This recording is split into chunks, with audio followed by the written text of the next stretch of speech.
할렐루야.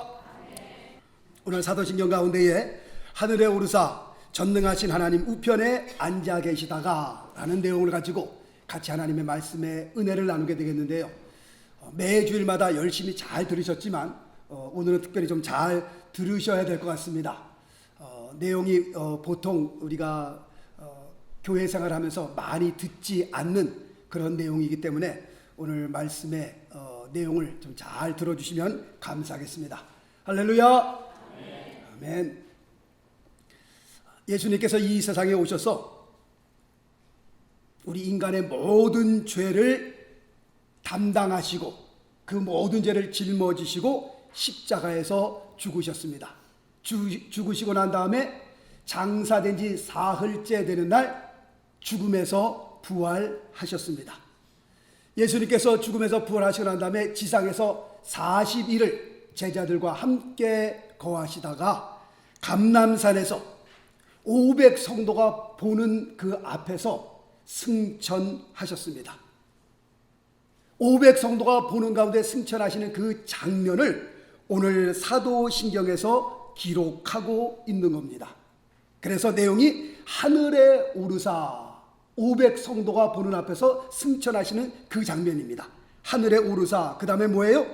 전능하신 하나님 우편에 앉아 계시다가. 그래서 오늘 말씀을 요 두 가지 주제를 가지고 말씀을 나누려고 합니다. 첫째는 하늘에 오르사, 그 다음에는 전능하신 하나님 우편에 앉아 계시다가. 요 두 가지 주제를 가지고 말씀을 나누려고 합니다. 첫 번째는 하늘에 오르사입니다. 하늘에 오르사라고 하는 그 말씀을 우리가 들을 때에 몇 가지 질문들이 떠오르게 됩니다. 첫 번째는 여기서 말하는 그 하늘은 도대체 무엇을 의미하고 있는 것일까? 그 다음엔 도대체 이 하늘은 어디에 있는 것일까? 예수님께서 수없이 많은 별들 가운데에 한 별을 택하셔서 그 별에서 거하시는 것일까? 하여튼 하늘에 오르사라고 하는 이 내용을 바라보면서 많은 질문들이 쏟아지게 됩니다. 솔로몬 왕은 성전을 건축하고 난 다음에 하나님을 향하여 이렇게 고백을 합니다. 말씀 보면 열왕기상 8장 27절에 보면 이렇게 고백을 하고 있습니다. 하나님이 참으로 땅에 거하시리까? 하늘과 하늘들의 하늘이라도 주를 용납지 못하겠거든. 지금 이 말씀을 보면서 야, 참으로 대단하다, 신기하다. 몇천 년 전에 그 솔로몬 왕이 과학자도 아니고 망원경이 있는 것도 아닌데 어떻게 하늘과 하늘들의 하늘이라는 것을 알 수 있었을까? 우리는 보통 보면 보이는 하늘, 그 하늘이 그게 전부인 줄 아는데 우리가 보는 그 하늘 대기권을 벗어나게 되면 또 다른 하늘이 있단 말이죠. 은하계라고 들어보셨어요? 갈락시라고? 그 갈락시 은하계 안에는 수억 개의 별들이 있어요. 그런데 수억 개의 별들을 품고 있는 그 은하계가, 갈락시가 하나만 있는 것이 아니라 그 은하계가 또 수억 개가 있다니까요. 그러니까 은하계와 은하계 사이에 하늘이 있어요 또. 그런데 그걸로 끝나는 것이 아니라 또 그 위에 하늘이 있단 말이에요. 뭔 말인지 알아들으시겠어요? 아무리 말해도 뭔 말인지를 뭐 알아들으시겠어요? 알아듣는지 못 알아듣는지. 그 몇천 년의 그 솔로몬 왕이, 과학을 공부하지도 않은 그 솔로몬 왕이 이걸 어떻게 깨달았냔 말이에요 도대체. 하나님의 말씀을 보면서 정말 하나님의 말씀은 하나님의 말씀이다, 정말 살아계신 진리의 말씀이다 라고 고백하지 아니할 수가 없는 게요. 그때 어떻게 알았냔 말이에요 이거를요. 하늘과 하늘들의 하늘이라도 주를 용납지 못하겠거든 하물며 내가 건축한 이 전이 오리까? 내가 이 건축한 이 전에 어떻게 내가 하나님을 모시겠냔 말이에요.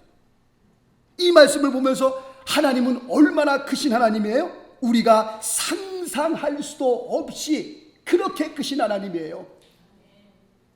주님의 높고 위대하심을 내 영혼이 찬양하네.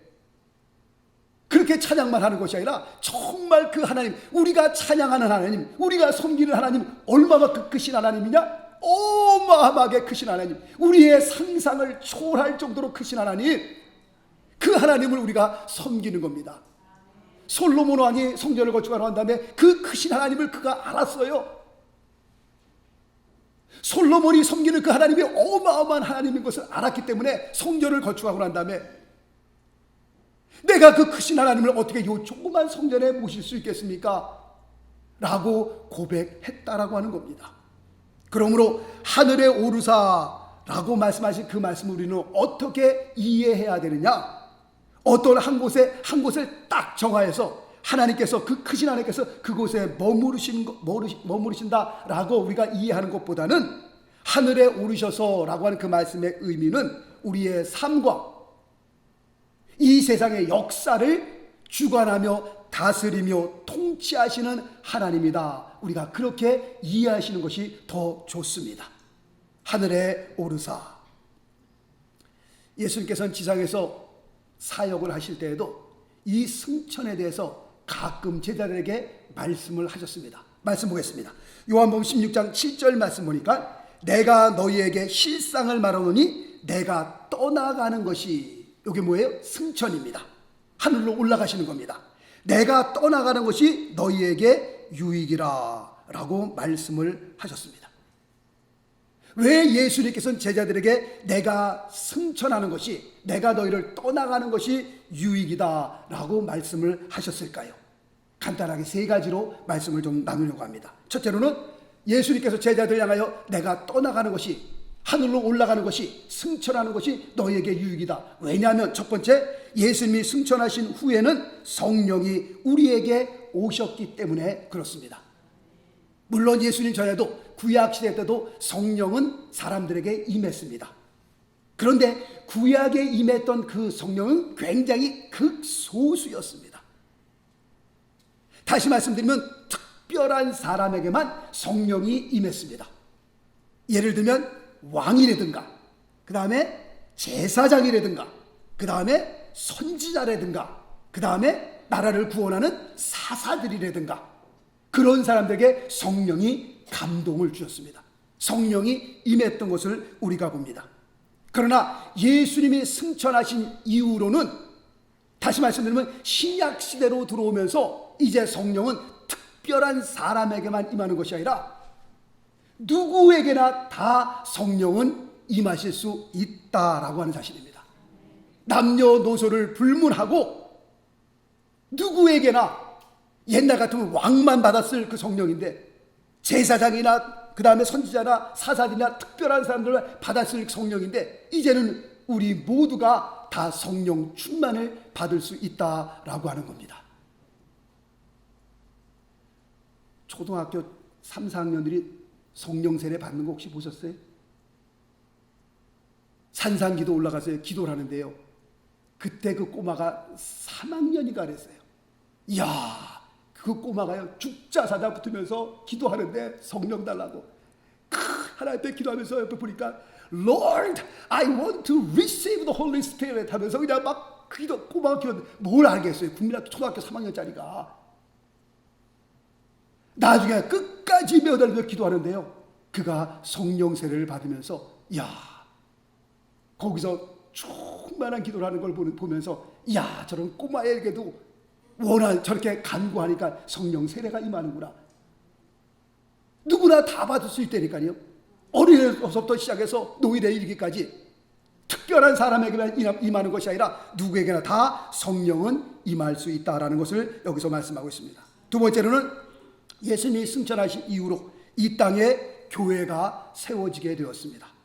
예수님께서 승천하시고 성령을 보내주심으로 말미암아 그 성령을 통해서 이 땅에 주님의 교회가 세워지게 되었습니다. 그리고 이 교회는 예수님의 제2의 사역을 감당하게 되었습니다. 제2의 사역이라고 말씀을 드리는 것은 우리 교회가, 우리 온 성도들이 복음을 들고 온 민족에게로 가야 함을 말씀하고 있습니다. 땅끝까지 이르러 주님의 복음을 증거해야 될 사명을 받았다는 것을 여기서 말씀하고 있습니다. 승천하신 이후에 이 지구상에 교회를 세우셨는데 그 교회의 사명은 땅끝까지 이르러, 할렐루야, 우리가 복음을 들고 나가서 증거해야 될 것을 여기서 말씀하고 있는 겁니다. 그 다음에 세 번째로는 예수님이 승천하심으로 말미암아 예수님은 다시 오시게 되었다라고 하는 겁니다. 예수님의 재림을 위해서, 다시 오심을 위해서 예수님께서는 승천하셨다라는 것을 말씀을 통해서 우리가 보게 됩니다. 자, 말씀 보겠습니다. 사도행전 1장 11절 말씀 보니까, 갈릴리 사람들아 어찌하여 서서 하늘을 쳐다보느냐, 너희 가운데서 하늘로 올리우신 이 예수는, 승천을 가리켜 말씀하는 거죠. 하늘로 가심을 본 그대로 오시리라. 다시 오시기 위해서 예수님께서는 승천하셨습니다. 그러므로 말미암아 우리가 이 장면, 이 말씀을 우리가 들으면서 이 말씀에 대한 우리의 반응은 어떻게 나와야 돼요? 어떻게 나와야 될까요? 자, 말씀 보겠습니다. 요한계시록 맨 마지막 장 22장 20절 말씀 보니까 어떻게 기록되어 있습니다. 다시 한번 읽습니다. 같이 한번 읽으십시다. 시작. 아멘. 주 예수여 오시옵소서. 할렐루야. 다시 오시기 위해서 승천하셨는데 다시 오실 재림주를 바라보면서 우리는 어떻게 우리의 신앙을 표현해야 되느냐? 아멘. 주 예수여 오시옵소서. 이것을 아람어로 마라나타라고 얘기합니다. 초대교회 성도들은 엄청난 큰 핍박 가운데에 예수님을 섬겼습니다. 자기의 온 재산을 다 잃어버렸습니다. 가족도 뿔뿔이 흩어지고요. 그 다음에 숨겨당하는 가족들도 많았었고요. 그렇게 어려움 가운데 몰래 숨어가면서 예수를 믿었습니다. 그들의 마음속에 큰 소망은 뭐예요? 마라나타. 그래서 초대교회 교인들 가운데 그 인사는 마라나타였습니다. 다시 오실 예수 그리스도, 그들에게 소망이 있다면 다시 오시는 예수 그리스도, 그분만이 그들의 삶의 소망이었습니다. 저는 가보지 못했습니다만 카타콤에 가보니까는 거기서 태어나서 거기서 살다가 죽은 생명들이 굉장히 많이 있었다고 합니다. 카타콤에 들어가면 벽에다가 그림을 그렸는데 그 그림들이 다 하늘을 향하여 그림을 그렸다고 합니다. 말도 뛸 때에 하늘을 향하여 뛰고, 배도 갈 때에 하늘을 향하여 배가 올라가고 있고, 초대교회의 그 교인들의 모든 소망은 다 하늘나라에 있었어요. 다시 오실 예수 그리스도, 주님께서는 다시 오시기 위해서 승천하셨는데 다시 오실 예수 그리스도, 재림 예수를 바라보면서 아멘 주 예수여 오시옵소서, 그 신앙을 그들이 가졌다라고 하는 사실입니다. 하늘에 오르사 주님께서 승천하심으로 말미암아 우리에게 성령을 주셨고요, 보내주셨고요. 그 다음에는 이 땅에 교회를 세워주셨고요. 그 다음에 세 번째로는 다시 오시기 위해서 예수님께서 승천하셨다라는 것을 우리는 말씀을 통해서 봅니다. 하늘에 오르사, 거기에 그런 내용을 담고 있습니다. 두 번째로는 전능하신 하나님 우편에 앉아 계시다가 라고 하는 내용입니다. 지금 이 내용을 보면서 우리의 마음속에 또 질문이 일어나게 됩니다. 이 말씀을 가만히 보게 되면 전능하신 하나님 우편에 앉아 계시다가, 이 말씀을 보면서 어떤 질문이 우리의 마음속에서 올라오냐면, 왜 예수님께서는 하나님의 보좌에 앉지 않으시고 왜 예수님께서는 보좌 우편에 앉으셨을까라고 하는 그런 질문이 일어납니다. 우리가 이런 질문을 대할 때에 우리가 먼저 알아야 할 것이 하나 있습니다.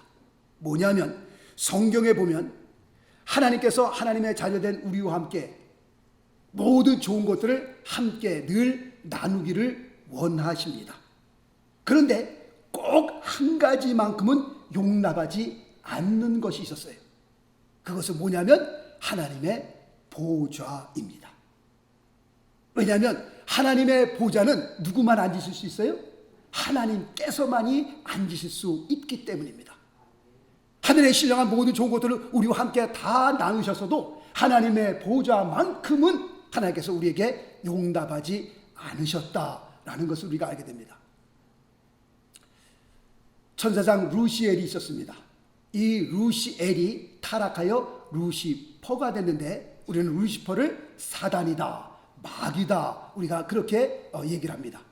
그런데 루시엘이 어떻게 루시퍼가 됐는지, 사단이 됐는지 말씀을 통해서 한번 좀 보겠습니다. 이사야서 14장 13절로 14절까지의 말씀 보면 이렇게 기록되어 있습니다. 내가 타락하기 전에 루시엘입니다. 하늘에 올라 하나님의 뭇별 위에 나의 보좌를 높이리라. 내가 북극 지폐의 산 위에 좌정하리라. 가장 높은 구름에 올라 지극히 높은 자와 비기리라 하도다. 지금 이 말씀을 보면서 루시엘이 뭐라고 얘기하는 것 같아요? 당신만 하나님입니까? 나도 좀 하나님 좀 해봅시다. 그리고 자기의 보좌를 하나님의 보좌 위에 같이 높이는, 나도 한번 그 자리에 한번 좀 앉아봅시다. 하나님을 향하여 무서운 도전을 하는 것을 보게 됩니다. 아까 말씀드린 대로 모든 것을 함께 좋은 것을 다 같이 나누었어도 하나님의 보좌만큼은 하나님께서 절대로 허락지 아니하신다라는 것을 이 말씀을 통해서 봅니다. 그래서 루시엘이 루시퍼가 되는 겁니다. 타락해하고서. 아담과 하와가 그 아름다운 에덴 동산에서 왜 쫓겨났을까? 왜 하나님께서 아담과 하와를 에덴 동산에서 쫓겨내셨을까? 그것은 우리가 아는 대로 무엇을 따먹었기 때문에? 선악과를 따먹었기 때문에. 그런데 하와가 왜 선악과를 따먹은 거예요? 이유가 어디 있어요? 마귀가 하와를 향하여 너가 이 선악과를 따먹는 날에는 누구와 같이 되리라?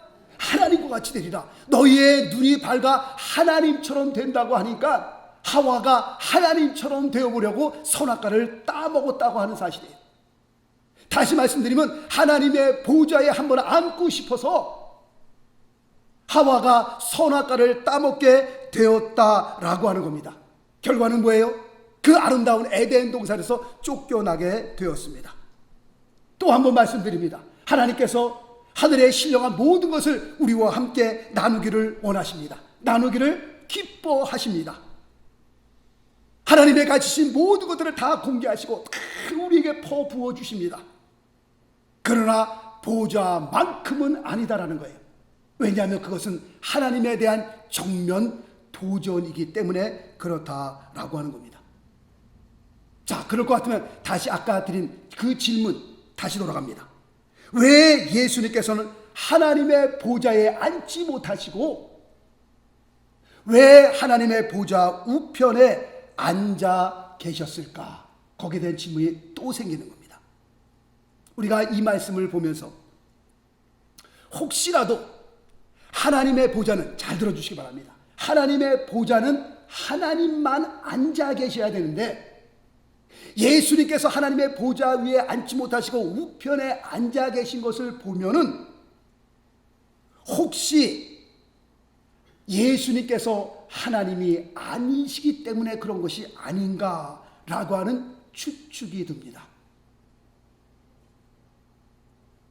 만약에 예수님께서 하나님이시라고 할 것 같으면 왜 하나님의 보좌 위에 앉지 못하시고 왜 우편에 앉아 계시냔 말이죠.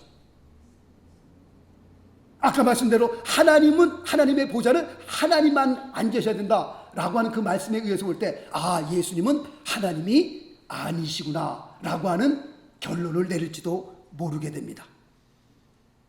만약에 지금 이 추측이 맞는다면 우리가 믿던 삼위일체, 그 하나님의 교리는 완전히 산산조각이 나고 마는 겁니다. 다시 말씀드리면 박살이 나고 마는 겁니다. 그런데 염려 안 하셔도 됩니다. 절대로 그런 일은 없기 때문에 그렇습니다. 왜냐하면 그 이유를 지금부터 말씀을 드리려고 합니다. 성경 어디를 봐도 피조물이 하나님의 보좌 우편에 앉아있다라는 말씀은 없기 때문에 그렇습니다. 이 세상의 모든 피조물들은 하나님의 보좌 우편에 앉아 있는 것이 아니라 어디에 서 있는 거예요? 하나님의 보좌 앞에 서 있습니다. 성경 어디를 봐도 하나님의 보좌 우편에 앉아 있다라는 그런 말씀은 없기 때문에 그렇습니다. 성경을 좀 몇 군데 찾기를 원합니다. 창세기 4장 16절 말씀 봅니다. 가인이 여호와의 앞을 떠나 나가 에덴 동편 놋 땅에 거하였더니 여호와의 앞을 떠나. 그 다음에 욥기서 1장 6절 말씀. 하루는 하나님의 아들들이 와서 여호와 어디 앞에 섰고요? 앞에 섰고. 여호와 앞에 섰고. 그 다음에 시편 61편 7절. 저가 영원히 하나님 앞에 거하리니. 그 다음 말씀 요한계시록 7장 15절. 그러므로 그들이 하나님의 보좌 앞에 있고 그의 성전에서 밤낮 하나님을 섬기매 라고 되어 있습니다. 성경을 쭉 보면 어떤 피조물도 하나님의 보좌 옆에 선 사람은 없었어요. 다 하나님의 보좌 앞에서 하나님을 경배하고 하나님을 배웠고 하나님 앞에 서 계신 거지, 서 있는 거지, 어떤 피조물도 하나님의 보좌 옆에 그런 말씀은 없습니다. 그런데 꼭 한 군데, 성경에서 딱 한 군데 보좌와 함께 앉게 해주겠다라고 하는 그런 말씀이 있습니다. 보좌와 함께 앉게 해주겠다. 요한계시록 3장 21절 말씀에 기록되어 있는데요. 말씀에 보면 이기는 그에게는 내가 내 보좌에 함께 앉게 하여 주기를, 이란 말씀이 있습니다. 아까 말씀대로 하나님의 보좌는 누구만 앉을 수 있어요? 하나님께서만이 앉을 수 있는데 지금 이 말씀 보니까 이기는 그에게는 내가 내 보좌에 함께 앉게 하여 주겠다. 이 말씀을 보면 이기는 그 사람은 하나님을 만들어 주겠다. 그런 말씀으로 우리가 오해할 수 있습니다. 왜냐하면 하나님의 보좌는 하나님만이 앉으실 수 있기 때문에.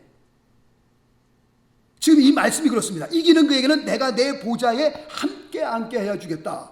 그런데 이 말씀을 원문에서 보게 되면 이렇게 기록되어 있습니다. 그 쓰여진 단어를 보게 되면 보좌 위에 함께 앉게 하여 주겠다라는 말씀이 아니라 보좌 안에 함께 앉게 하여 주겠다. 그렇게 단어가 기록되어 있습니다. 보좌 위에가 아니라 보좌 안에. 목사님, 이거 도대체 무슨 말씀입니까? 보좌 안에 함께 앉게 해주겠다. 그 말씀의 의미는 예수님과의 연합을 말씀하고 있는 겁니다. 이기는 그 사람들은 하나님을 만들어 주겠다는 그 말씀이 아니라 이기는 그 자들은 예수님과의 연합됨을 여기서 말씀하고 있는 겁니다. 마치 요한복음 15장에 보면 내가 너희 안에, 너희가 내 안에, 내 말씀이 너희 안에 거하면, 너희가 내 말씀 안에 거하면 무엇인지 원하는 대로 구하라. 그리하면 내가 이루리라. 내가 너희 안에, 너희가 내 안에, 내 말씀이 너희 안에, 너희가 내 말씀 안에, 바로 연합을 가리켜 말씀하는 그런 말씀이 됩니다. 무슨 말씀이 이해하십니까? 예, 아멘. 자, 그럼 다시 또 이제 질문으로 돌아와서 예수님께서 하나님의 우편에 앉아 계셨다는 그 의미는 어떤 의미를 가지고 있습니까? 라는 그런 질문을 또 던집니다. 히브리 민족에게 있어서는요, 우편이라고 하는 그 단어의 뜻은 굉장히 큰 의미를 가지고 있습니다. 한 가지만 말씀을 드리면, 여러 가지 의미가 있지만 한 가지만 말씀을 드리면 그 사람과 그 본인과 동등한 권위와 권세를 갖게 된다라는 그러한 의미를 가지고 있습니다.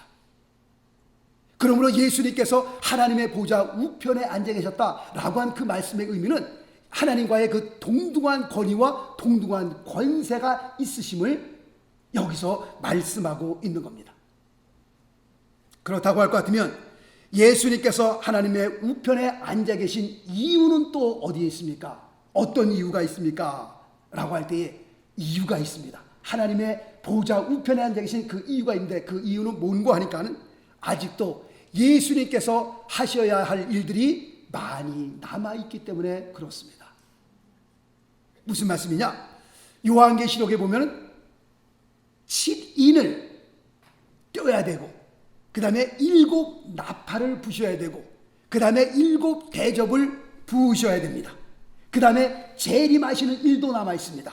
그 다음에 나중에 양과 염소를 나누는 일도 남아 있습니다. 그 다음에 어린 양의 혼인잔치도 남아 있습니다. 예수님께서 승천하셔서 하나님의 보좌 우편에 앉아 계셨지만 앞으로도 해야 할 일이 굉장히 많이 남아있다라는 것을 우리에게 말씀하고 있는 겁니다. 그러면 또 한 가지 질문이 있습니다. 그럼 예수님께서는 언제까지 하나님의 보좌 우편에 앉아 계시게 됩니까? 라고 하는 그 질문에 모든 일들, 예수님께서 하셔야 할 모든 일들이 다 끝날 때까지 하나님의 보좌 우편에 앉아 계시게 된다라고 하는 겁니다. 또 말씀 보겠습니다. 시편 110편 1절 말씀. 여호와께서 내 주에게 말씀하시기를 내가 내 원수로 내 발등상 되게 하기까지. 지금 성부 하나님께서 성자 예수님께 말씀하시는 그 말씀이 됩니다. 내가 내 원수로 내 발등상 되게 하기까지 너는 내 우편에 앉으라 하셨도다. 언제까지요?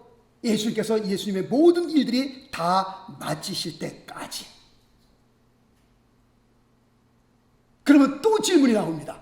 그럼 예수님께서 모든 일들을 다 마치면 또 어떻게 되는 겁니까? 그러면 하나님 말씀을 몇 군데 봅니다. 또 마태복음 25장 31절 말씀 보니까 인자가 자기 영광으로 모든 천사와 함께 올 때에 자기 영광의 보좌에 앉으리니. 할렐루야.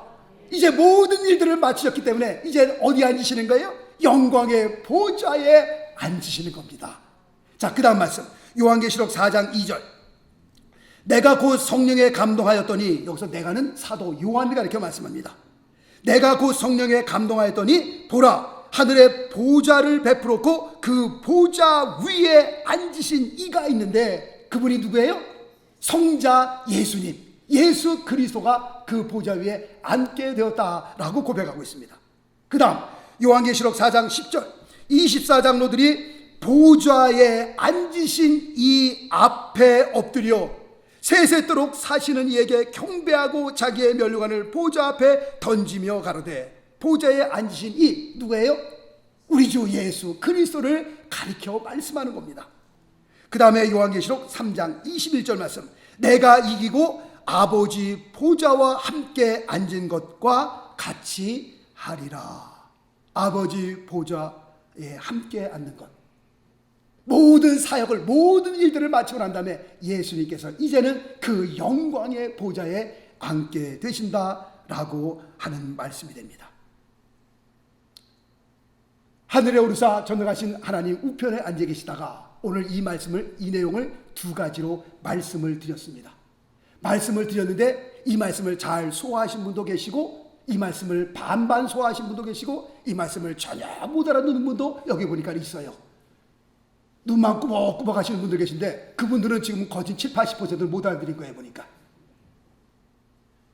눈이 말똥말똥 하신 분들은 지금 한 90%를 알아들으신 분들이에요. 보니까 웃으신 분들은 반반이야. 지금 반반. 알아들은 것 같기도 하고 못 알아들은 것 같기도 하고, 지금 웃으신 분들은 반반이에요. 지금 언제 기회가 되면 또 한 번 제가 이거 설교를 해야 돼요. 지금요. 이게 좀 우리가 신앙생활하면서 많이 듣지 않는, 다루지 않는 내용들이기 때문에 그렇습니다. 어떤 분들은 처음 듣는 내용인지도 몰라요. 하늘에 오르사 전능하신 하나님 우편에 앉아 계시다가 우리가 예수님의 고난과 죽음과 부활은 많이 들었어도, 다시 오실 예수님의 재림에 대해서는 많이 들었어도, 승천하시는 예수님에 대해서는 우리가 그렇게 많이 듣지 않았기 때문에 그렇습니다. 그리고 예수님께서 하나님의 보좌 우편에 앉아 계시다라고 하는 그 말씀의 의미를 우리가 잘 이해하지 못하기 때문에 그렇습니다. 그러나 한 주간 동안 제가 말씀을 준비하면서 최대한 대로 이 말씀을 어떻게 이해를 시킬까 준비하여서 지금 전한 말씀입니다. 그럼에도 불구하고 우리가 정확하게 이 말씀을 다 이해할 수 있느냐? 제가 보기에는 불가능하다고 생각이 되어집니다. 이 말씀을 듣게 되면 또 이 말씀에서 우리가 퀘스천 마크가 생기고, 이 말씀을 듣게 되면 또 여기서 우리가 궁금한 게 생기고, 우리가 하나님의 말씀을 완전하게 다 이해하기 위해서는 우리가 이 땅에서는 좀 불가능하지 않을까 생각되어집니다. 하나님의 말씀과 하나님의 계획과 그 하나님의 의도하시는 그 모든 의도들을 우리가 100% 전능하지 못한 우리가 전능하신 하나님을 그 계획을 다 이해할 수 있겠느냐? 그거는 불가능하다 생각이 되어집니다. 그래서 오늘 말씀을 쭉 준비하면서 이 말씀을 오늘 말씀의 결론으로 잡았습니다. 고린도전서 13장 12절 말씀. 우리가 이제는 거울로 보는 것 같이 희미하나. 지금 이 거울은 우리가 오늘날 가지고 있는 그 거울이 아닙니다. 그 옛날 2000년 전의 거울은 어떻게 사용했냐면 동그릇에다가 물을 가득히 담아요. 물을 가득히 담고 그 다음에 내 얼굴을, 그 물이 잔잔해지면 그 위에서 내 얼굴을 보게 됩니다. 그때 당시에 거울이 없었기 때문에. 그런데 그 동그릇에 담겨져 있는 그 물을 통해서 내 얼굴을 보니 지금 얼굴을 보는 것처럼 똑바로 보여요? 안 보여요? 안 보이는 겁니다. 혹시라도 바람을 불면 이게 조금 흔들리게 되면 더 안 보이는 겁니다. 그 물이 잔잔하고 가만히 있어야 그 위에서 물을 이렇게 보면 아, 내 얼굴이 이렇게 생겼구나. 그 다음에 내 코가 이렇게 생겼구나. 그런데 그렇게 정확하지 않단 말입니다. 우리가 이제는 거울로 보는 것 같이 희미하나 그때에는 얼굴과 얼굴을 대하여 볼 것이요. 할렐루야. 주님 다시 오시는 그날에 우리가 주님 나라에 들어가게 되면 그때는 우리가 얼굴과 얼굴을 대하여 보는 것처럼 아, 그렇구나. 그런 날이 온다는 겁니다. 이제는 내가 부분적으로 아나 그때에는 주께서 나를 아신 것 같이 내가 어떻게 알아요? 온전히 하리라. 할렐루야. 목사님 신앙생활하면서 궁금한 게 너무나 많아요. 예, 저도 많습니다. 예, 성도님들만 이렇게 많은 것이 아니라 저도 많아요. 또 사실은 궁금한 게. 그런데 조금 참으십시다. 조금 참으십시다. 이제 우리 천국 갈 날 뭐 얼마 남지 않았잖아요. 제가 가끔 말씀드린 것처럼 앞으로 30년 후에는 여기에 거반 없어요. 거반. 30년 후에는 거반 없어. 여기 계실 분들 몇 분밖에 없어요. 30년 후에는 우리가 천국에 들어가게 되면 이제는 이라는 단어가 나오잖아요. 그때는 아하, 그때 목사님이 하신 말씀이 그때는 이해가 잘 안 갔는데 천국에 와보니까 그 말이 이 말이었었구나. 그때는 온전히 알게 된다니까요. 얼마큼 온전히 알아요? 예수님께서 나를 아신 것 같이 내가 안 되는 거예요. 야, 그때는 모든 궁금증들이 다 풀리는 거예요. 그렇다고 해서 우리가 지금 죽을 수는 없잖아요, 지금. 그렇다고 해서 뭐 그걸 알기 위해서 그 해답을 찾기 위해서 목사님 저 갑니다 먼저 그럴 필요는 없어요. 그럴 필요는 없고 그냥 다 갈 거예요. 우리가 미리 뭐 간다고 막 그냥 서두르지 않아도 때가 되면 다 가는 거예요. 때가 되면 조금만 기다리면 우리가 천국 들어가는 그날에 박수를 치면서 아, 그랬었군요. 그랬었습니다.